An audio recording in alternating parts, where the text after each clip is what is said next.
an interesting, really cool thing. On Sunday, there were 3 holes in 1 on hole number 16 on Sunday. That was the first time ever in the 80 years of the Masters that there had been 3 hole-in-ones on a hole in a single day. And the highlight one was Luis Oosthuizen's, where he hit it, and the guy he was playing with, who put a phenomenal shot within probably, I don't know, 7 or 8 feet of the hole, somewhere in there, maybe 5 or 6. Oosthuizen's ball has come running down the green towards the hole. It hits the other guy's ball, almost knocks the other guy's ball into the hole. It ends up only about 2 feet away now, the other guy's ball did, so he knocked it way closer. His ball ends up somehow going through the other guy's ball after it bounced off it. Like, it kept most of its momentum and direction and dropped in the freaking hole. It was amazing. Again, another really good one to look up. But the story, unfortunately, was not Englishman first since Nick Faldo in the late 90s to win the Masters. Danny Willett's performance and victory. And his story, by the way, he had a great story. He almost wasn't going to play in the Masters because his wife or fiance or girlfriend, his significant other, we'll just say, was due, since it's after now, on the 10th of April.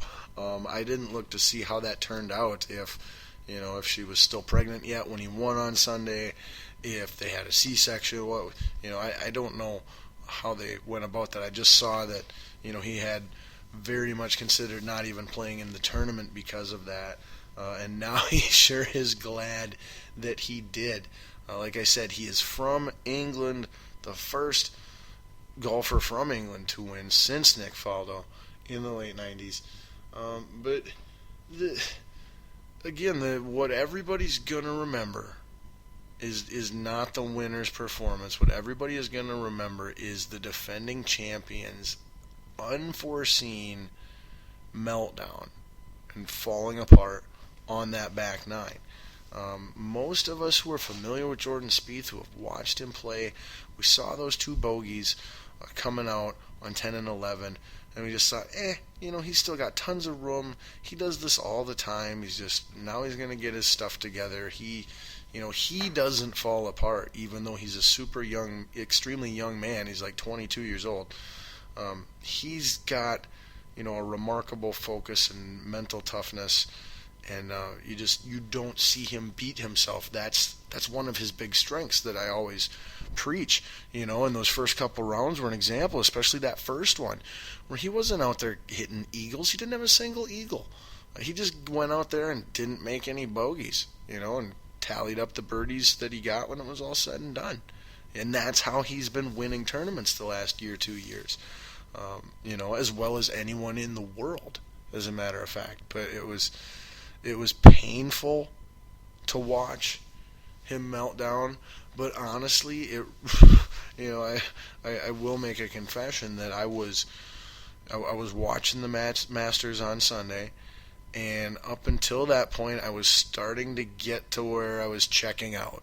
I wasn't all that interested. I wasn't all that entertained. I wasn't paying that much attention. Ron, are you paying attention? No.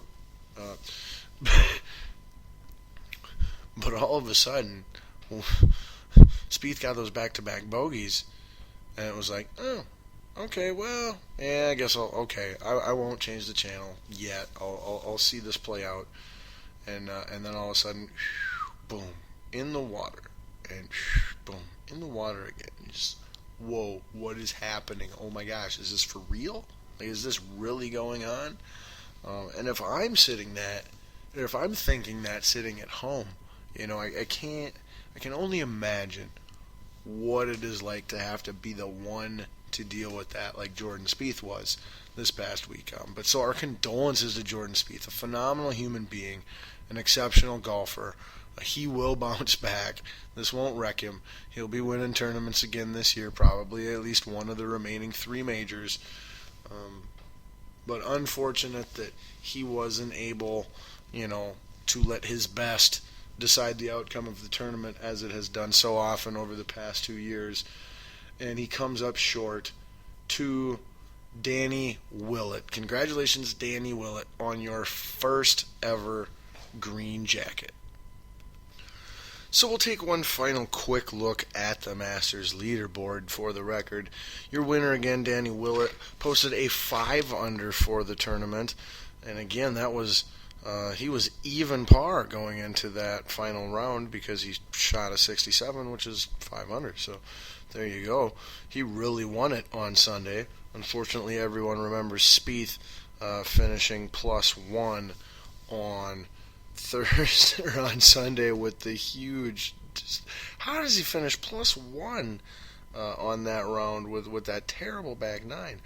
But he ends up 2 under, tied with Lee Westwood for second. Tied for fourth at 1 under was Casey, J.B. Holmes, whom we mentioned, and Dustin Johnson, whom we mentioned. Casey had a 5 under as well on Sunday, coming out of nowhere. Holmes with a 4 under on Sunday. Then tied for seventh at even par, 3 guys. Some guy named Fitzpatrick, who had a 5 under on Sunday.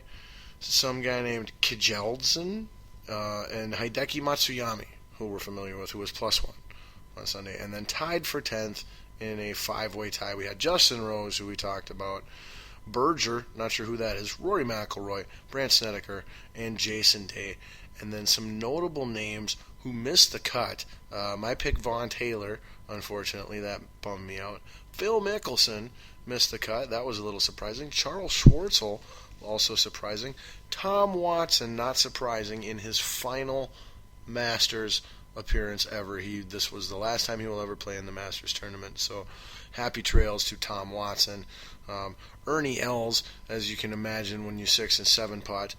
Ricky Fowler, big name, missing the cut. Zach Johnson, another big name, missing the cut. Duffner, Vijay Singh, although he's past his prime. Kirk Ware, Strabo Mira, Clark, a lot of big names not even making the cut at the tournament this past year. All right, well, that's it for PGA Golf Talk. Let's get to our next topic here, as we have just barely over 20 minutes left on the show. If that, maybe less if we can do it, but I don't think we can. And for the next topic, I think we'll take it over to balls on ice and talk some hockey. But we're going to keep it with championship talk and start off in the world of Division I men's college hockey, where much to my delight and several of my family members' extreme joy and jubilation, the UND, University of North Dakota, Fighting Hawks, or Fighting Sioux, as we all know, and they will always be to us here where I live and to my family, won their 8th national hockey title this past weekend by winning the Frozen Four championship. They had a very, very entertaining game in the semifinals versus Denver. They went up, I want to say 2-0, then Denver came back in the third, and then with just over a minute to go, or just under a minute to go, they scored the go-ahead goal, pulled the other team, then Denver pulled the goalie, and that they just got a lucky one. It was really a 3-2 game that was won in the last minute, where the winning goal came in the last 90 seconds. Extremely exciting. And then in the championship game against Quinnipiac, who held off, they took a lead against Boston College, and Boston College came back, but then they kind of did the same thing, held them off. Quinnipiac got crushed by UND in the championship, 5-1. So the Fighting Sioux just owning it in that championship game after beating Denver in that semifinal game. And congratulations to the Fighting Sioux, the Fighting Hawks as they're called now, and their fans. My family members up in Grand Forks, I know you're happy about that. And the last thing on it that I wanted to share that just made me extremely happy and pleased when I was watching the Frozen Four action that I did get to catch with the Fighting Sioux was every time they showed shots of the crowd, of UND's crowd, 90% of them are wearing their old Fighting Sioux jerseys, and so there's just, Sioux, the word Sioux and the logo all over in the stands. And so that pleased me very much to see all of that tradition and what we still kind of hold on to up here as their real and true identity. It was really nice to see. And granted, I'm a little biased because one of the earlier sporting events, period, but my very first ever hockey game that I attended live in person in my life came at the University of North Dakota during their homecoming while they were hosting NDSU. And it was just, man, it was sick. I mean, it was like, 20, 25 years ago, something like that. But just, it was, one of those magical, amazing experiences and moments where just like this whole new world opens up to you, and just, it's, it's awesome. So again, I am a little biased. I'll always have a soft spot in my heart for UND, and they will always be the Fighting Sioux to me. Boom. Yeah, like I got a trademark Scotty Ball, copyright, cut, print, boom. All right. So now we stay with balls on ice, but we shift our attention over to the NHL playoff picture, where my and possibly your Minnesota Wild are getting set to face the Dallas Stars. Now, the Stars are the number one overall seed in the Western Conference, the winner of the Central Division. The Wild were the last team in the West to make the playoffs. They absolutely backed in, losing their last 5 games in a row. Having injury issues. It appears now that Zach Parise may not play again this season, no matter how many games they play. Devastating loss to the Wild if that is the case. Make no mistake, Zach is a true hockey player, and if he is even remotely able to go, he will go. The problem with that is just because he's out on the ice does not necessarily mean that he is helping our team, and giving our team the best chance to win. His skill is still always going to be there, but he might not ever really have the chance to use it, depending on how he's limited physically. I hear that it is a back issue. That could be wrong. Hockey injuries are usually pretty discreet. Like they say upper body or lower body. Like that's about the most information you usually get on a hockey injury. But it sounds like it is his back from what I am hearing at least. Hopefully it is something that he can at least play through a little bit, to try and help this team get out of the first round and upset the Dallas Stars. That being said, it is not looking good at the moment. Other injuries for the Wild as well. I think the other primary one that I'm concerned about is Erik Haula. Not sure how much he'll be able to play or how effective he will be, and he has been one of the few bright spots from a player standpoint on this team, offensively at least, all season, goalies aside.